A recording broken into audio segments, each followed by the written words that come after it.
سب سے پہلے تو جو کل کا ہمارا جلسہ ہے اس کے حوالے سے تمام پاکستانیوں کو یہ دعوت ہے کہ عمران خان صاحب چاہتے ہیں کہ یہ جلسہ اسلام آباد پاکستان کی تاریخ کے سب سے بڑے جلسوں میں سے ایک جلسہ ہو. مشکل حالات میں یہ جلسہ ہوا ہے، ہو رہا ہے انشاءاللہ. 22 اگست کا جب جلسہ تھا، صرف ملک کی خاطر عمران خان صاحب نے اس کو مؤخر کیا. میں بارہا یہ بات کر چکا ہوں کہ اگر عمران خان صاحب صرف ایک سیاست دان ہوتے وہ کبھی بھی 22 اگست کا جلسہ مؤخر نہ کرتے، کیونکہ پورے ملک سے موبلائزیشن سٹارٹ ہو چکی تھی. لیکن چونکہ وہ ایک لیڈر ہیں، انہوں نے سوچا جب ان کے سامنے چیزیں رکھی گئیں کہ ملک کو نقصان ہو سکتا ہے، امن و امان کا مسئلہ ہو سکتا ہے. مذہبی جماعتوں کے ہمارے بھائی آئے ہوئے تھے، جو ختم نبوت کا ایک بہت اہم ایشو تھا، مبارک ثانی کیس، جس پہ قومی اسمبلی میں اللہ نے مجھے تحریک انصاف کی طرف سے اور ہمارے الہی صاحبزادہ حامد رضا صاحب سنی اتحاد کونسل، مسلم لیگ نون سے عباسی صاحب اور پیپلز پارٹی سے پٹیل صاحب نے ختم نبوت پہ بات کی اور مبارک ثانی کیس کو ختم کرنے کی استدعا کی. اس پہ کمیٹی بنی اور کمیٹی کا میں ممبر تھا، اور بھی ممبران تھے، اور اس کمیٹی نے متفقہ قرارداد پاس کی کہ یہ جو فیصلہ ہے اس کو پورا کا پورا ریورس ہونا چاہیے. اس کی بنیاد پہ سپریم کورٹ میں کیس تھا. چونکہ اس کیس میں تحریک انصاف برابر کی فریق تھی، اس وجہ سے عمران خان صاحب نے میرے سامنے جیل میں یہ بات کی کہ میں تو ختم نبوت حرمت رسول صلی اللہ علیہ وآلہ وسلم کا مسئلہ یہاں سے لے کے یونائٹڈ نیشنز میں لے کے گیا تھا. تو اس وجہ سے جب میرے سامنے یہ بات رکھی گئی تو ہم نے کہا کہ ٹھیک ہے، ہم آج اپنا جلسہ مؤخر کرتے ہیں. اس لیے 8 ستمبر کے جلسے جو کل ہے اس پہ عمران خان صاحب کی بڑی توقعات ہیں. میں تمام کارکنان سے یہ کہوں گا، آپ لازماً پہنچیے، آپ پرامن رہیے.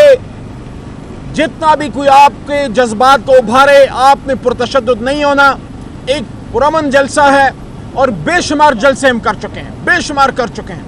پاکستان کی تاریخ کے سب سے بڑے جلسے کرنے کا اعزاز تحریک انصاف کے پاس ہے. عمران خان صاحب جب ہمارے بیچ جلسہ گاہ میں موجود ہوتے تھے لاکھوں لوگ آتے تھے، لیکن خان صاحب کی محبت میں آپ نے دیکھا کہ سوابی کا جو جلسہ ہوا تاریخی جلسہ ہوا ہے. خیبر پختونخوا کے تاریخ کے بڑے جلسوں میں سے ایک جلسہ سوابی کا جلسہ تھا، جب 10-10 کلومیٹر 15-15 کلومیٹر لوگ پیدل جلسہ گاہ تک گئے، اور گاڑیاں تو موٹر وے پہ 30-40 کلومیٹر تک بلاکڈ تھی. اس لیے کل کے جلسے پہ دوبارہ میں آتا ہوں. کل خیبر پختونخوا سے، پنجاب سے، کشمیر سے، گلگت بلتستان سے، سندھ سے بھی قافلے نکل چکے ہیں. بلوچستان سے بھی لوگ آ رہے ہیں. بلوچستان سے ہمارے وہاں کے صدر اور ہمارے نوجوان رہنما داؤد صاحب تشریف لا چکے تھے، لیکن ان کے والد صاحب کی فوتگی ہوئی ہے. ان کے لیے بھی ہم دعا کرتے ہیں، اللہ ان کی مغفرت فرمائے. ان کو واپس جانا پڑا. اس کے ساتھ ساتھ ایک دوسرا اہم ایشو کل 6 ستمبر تھا، یوم دفاع پاکستان تھا. ہم کیٹیگوریکلی یہ بات تحریک انصاف کے پلیٹ فارم سے کرنا چاہتے ہیں کہ جب بات پاکستان کی دفاع کی آئے گی، جب بات مادر ملت کی حفاظت، مادر وطن کی حفاظت، پاکستان کی پاک سرزمین کی حفاظت کی آئے گی، تو عمران خان کی وہی بات تحریک انصاف کا آگے کا لائحہ عمل بیان کرتی ہے کہ ملک بھی میرا ہے اور فوج بھی میری ہے. پاکستان کے دفاع کی خاطر پاکستان تحریک انصاف، ہمارا ہر ورکر، ہر ووٹر، ہر سپورٹر پاکستان کو بچانے کے لیے فرنٹ لائن کا ایک سپاہی ہے، اور پاک فوج کے ساتھ پیچھے نہیں، سینہ بسینہ ساتھ، کندھے سے کندھا ملا کے کھڑا ہے. لیکن ہمارا اگر کوئی اختلاف ہے وہ ایک سیاسی اختلاف اصولی ہے کہ پاکستان کی سیاست اور امور مملکت، امور سلطنت میں اداروں کی عمل دخل نہیں ہونی چاہیے. اور یہ عمران خان صاحب یا علی محمد کی بات نہیں ہے، یہ قائد اعظم محمد علی جناح کی بات ہے. قائد اعظم نے یہی بات کی تھی کہ پالیسی سویلین گورنمنٹ بنائیں گے اور اس کو امپلیمنٹ ادارے کریں گے. سول جو فیصلے ہیں وہ سول ادارے، اور جو ملٹری سے ریلیٹڈ پالیسیز ہیں وہ ملٹری ادارے امپلیمنٹ کریں گے. لیکن فیصلہ سازی، پالیسی میکنگ پارلیمان کرے گی، سول حکومت کرے گی. یہ ہمارا ایک اصولی اختلاف ہے. باقی آج 7 ستمبر بھی ہے، یوم فضائیہ ہے.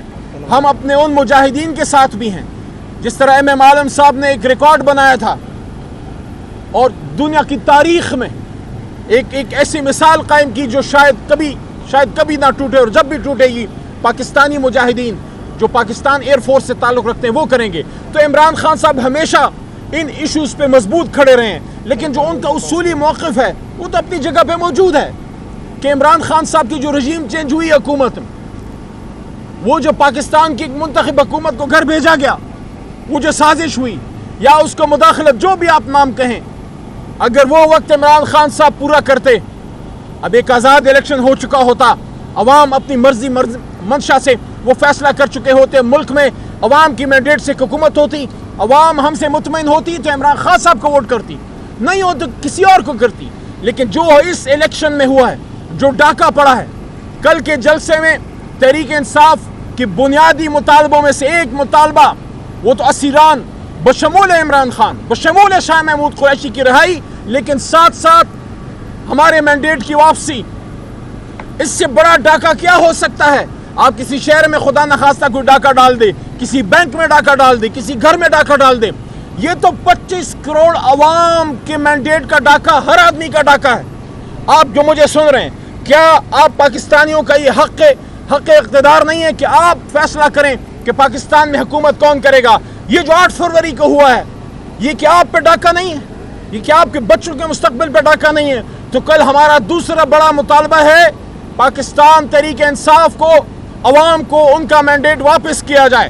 اور تیسرا بنیادی مطالبہ آئین کی حکمرانی، جو سب مطالبوں سے اہم مطالبہ ہے۔ آئین کی حکمرانی ہوگی تو عمران خان صاحب باہر آئیں گے، آئین کی حکمرانی ہوگی تو مینڈیٹ کی واپسی ہوگی، آئین کی حکمرانی ہوگی تو ایک مرسڈیز بینز اور ہوائی جہازوں میں سفر کرنے والا شخص اور ایک سامان ڈھونے والا، ایک کسی پرائے گھر میں مزدوری کرنے والا، ایک رات کے اندھیرے میں چوکیداری کرنے والا، اس کو اور اس ہائی پروفائل شخص کو قانون ایک نظر سے دیکھے گی۔ یہ نہیں کہ آپ مالدار ہیں، گاڑی تلے کسی کو رون دیں، پیسے دیں اور ملک سے باہر نکل جائیں، ایسا نہیں ہوگا۔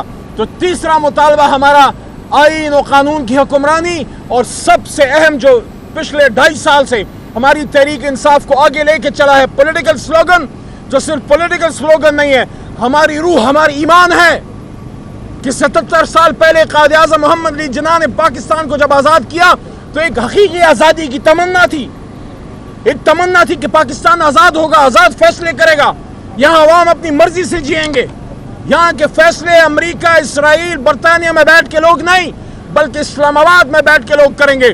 تو حقیقی آزادی ہمارا اصل ٹارگٹ ہے کہ پاکستان وہ ملک بنے جو محمد علی جناح کا خواب تھا، اور جس کے لیے لاکھوں کروڑوں ہمارے جوانوں نے شہادتیں دی ہیں، جس میں کل 6 ستمبر کا دن گزرا ہے جب پاک فوج، آرمڈ فورسز نے شہادتیں دی، پاکستانیوں نے بھی دی، عام پاکستانیوں نے بھی دی، لاہوریوں نے دی۔ جب 65 کو پاکستان کا دفاع ہو رہا تھا، عام لاہوری نکل کے وہ پاکستان فوج کے ساتھ شانہ بشانہ لڑتے تھے، اور 7 ستمبر کو جس طرح ایئر فورس نے شہادتیں دی۔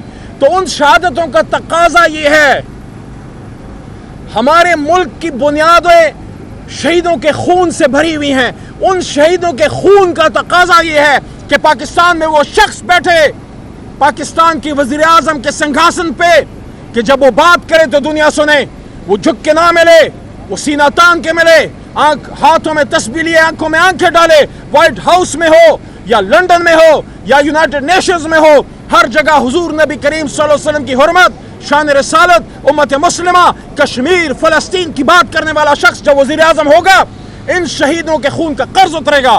لیکن اگر وہاں شہادتیں ہو رہی ہیں، جس طرح عام لوگ بھی شہید ہو رہے ہیں، خیبر پختونخوا میں، بلوچستان میں فوجی جوان شہید ہو رہے ہیں، ہمارے حساس اداروں کے لوگ بھی شہید ہو رہے ہیں، علماء، سیاستدان، سب، لیکن اگر آپ میں ایک غلامانہ ذہن والا شخص، ایک کمزور شخص جو اغیار کے سامنے دبتا ہے، جو اغیار کے سامنے جھکتا ہے، اس کو صدر یا وزیر اعظم بنا دیا، جو کرپٹ ہو، جو کمپرومائز ہو، تو پھر آپ کی یہ شہادتیں رائے گا جائیں گی خدا نخواستہ۔ آپ کو وہ شخص چاہیے جو علامہ کے اس شعر پہ کار فرما ہو، جو علامہ کے اس شعر پہ کار فرما ہو کہ خودی کو کر بلند اتنا کہ خدا بندے سے خود پوچھے بتا تیری رضا کیا ہے۔ اور ہم یہ ڈیمانڈ کرتے ہیں، آج ایک بار پھر اڈیالہ جیل کے باہر جب کل لاکھوں پاکستانی ایک پرامن جلسے کے لیے اسلام آباد کی طرف گامزن ہوں گے، ہمارے لیڈر عمران خان صاحب کو رہا کیا جائے، ان کو باہر لایا جائے۔ پاکستان کو اگر چلانا ہے تمام سیاسی فورسز کو بیٹھ کے بات کرنی ہوگی، اور سب سے بڑی جماعت، سب سے بڑے لیڈر کو سائیڈ پہ رکھ کے پاکستان کے مسائل کا حل نہیں ہو سکتا۔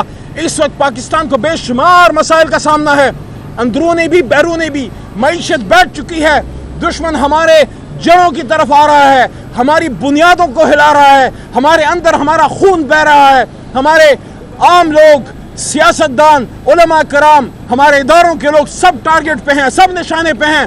اس وقت بجائے اس کے کہ ہم پاکستان کے مسائل کے حل کے لیے پارلیمان میں سب جوڑ کے بیٹھیں، سیاسی قیادت اور فوجی قیادت مل کے پاکستان کے لیے لائے، آگے کا عمل بنائے۔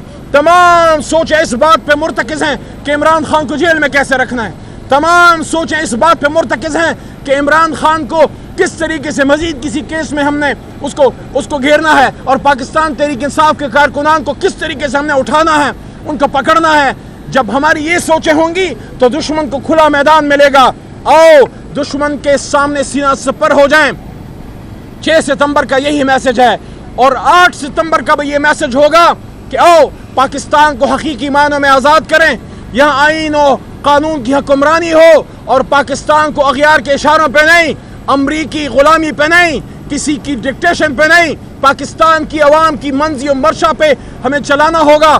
اگر جمہوریت کی بات کرتے ہیں تو جمہور کا ماننا پڑے گا۔ بہت شکریہ۔ سر 7 ستمبر ہے، 7 ستمبر کو قادیانیوں کے حوالے سے بل پاس ہوا تھا، قانون پاس ہوا تھا، اس کا ممکن قرار دے دیا۔ اس حوالے سے تھوڑا سا بتائیے گا، کچھ دن پہلے بھی جو ہے قاضی فائز نے اپنا فیصلہ بھی واپس کیا۔ دیکھیں 7 ستمبر بہت تاریخی دن ہے پاکستان کی تاریخ کا۔ ختم نبوت پہ جس کا ایمان نہیں وہ مسلمان نہیں ہے۔ ہر دور میں غلامان رسول اٹھے ہیں، اور یہ اس معاملے پہ بھی اٹھے۔ اللہ کا لاکھ لاکھ شکر ہے کہ اللہ نے مجھے بھی موقع دیا اس پہ بات کرنے کا، صاحبزادہ حامد رضا صاحب کو بھی، بہت سے اور لوگوں کو بھی، علماء کرام، عشاق رسول جو سپریم کورٹ کے باہر آئے تھے، حضور نبی کریم صلی اللہ علیہ وسلم کی محبت میں وہ آئے تھے۔ ہماری ڈیمانڈ ہمارا مطالبہ یہ ہے، قومی اسمبلی پہ بھی میں اس پہ میں بات کروں گا کہ قاضی فائز عیسیٰ صاحب، آپ کے پاس جو مبارک ثانی کیس ہے اس کے تفصیلی فیصلے کا پوری قوم کو انتظار ہے، اس لیے ہم آپ سے استدعا کرتے ہیں کہ یہ تفصیلی فیصلہ جلد سے جلد آپ اس میں دیر نہ کیجئے، کیونکہ پوری قوم میں بے چینی ہے۔ ہمارے علماء کرام، عام پاکستانی، مسلمان، عاشقان رسول، غلامان رسول صلی اللہ علیہ وسلم سب انتظار میں ہیں کیا فیصلہ آئے گا۔ یہ بات آپ کو بتا دیں، پاکستان 27 رمضان المبارک کو بنا تھا، حضور نبی کریم صلی اللہ علیہ وسلم کے حکم مبارک پہ بنا تھا۔ یہاں وہ ہوگا جو سرکار مدینہ صلی اللہ علیہ وسلم کا حکم ہے، ان کی جو تعلیمات ہیں، اور ان کی تعلیمات کی بنیاد کیا ہے؟ ختم نبوت صلی اللہ علیہ وآلہ وسلم۔ سر ڈی جی اس بیان نے کہا کہ ہمارا کوئی سیاسی ایجنڈا نہیں ہے، کسی سیاسی بات کے حامی نہیں ہیں ہم، اس بیان کو کیسے دیکھتے ہیں کہ فرق نکل رہی ہے؟ دیکھیں ڈی جی صاحب اگر کہتے ہیں کہ سیاسی ایجنڈا نہیں ہے تو انسان کا عمل اس کی بات کی سپورٹ کرتا ہے۔ ان کا عمل یہ ثابت کرے گا کہ اب فیصلے اور ہیں، اب بات صحیح سمت چل پڑی ہے۔ ہم کیا چاہتے ہیں؟ ہم تو کوئی فیور نہیں چاہتے، ہم تو یہ کہتے ہیں کہ ہمارے ادارے ہم سب کے ادارے ہیں، پاک فوج ہے، نیوی ہے، ایئر فورس ہے، پولیس ہے، رینجر ہے، حساس ادارے ہیں۔ یہ کسی سیاسی جماعت کے نہیں ہوتے، یہ کسی حکومت کے بھی نہیں ہوتے، یہ پوری قوم کے ہوتے ہیں۔ آپ اپنا پیشہ ورانہ کردار ادا کیجئے، اور سیاستدان آپس میں مقابلہ کریں، عوام جس کو ووٹ دیں وہ حکومت کرے، 5 سال بعد آ کے دوبارہ الیکشن میں چلے جائیں۔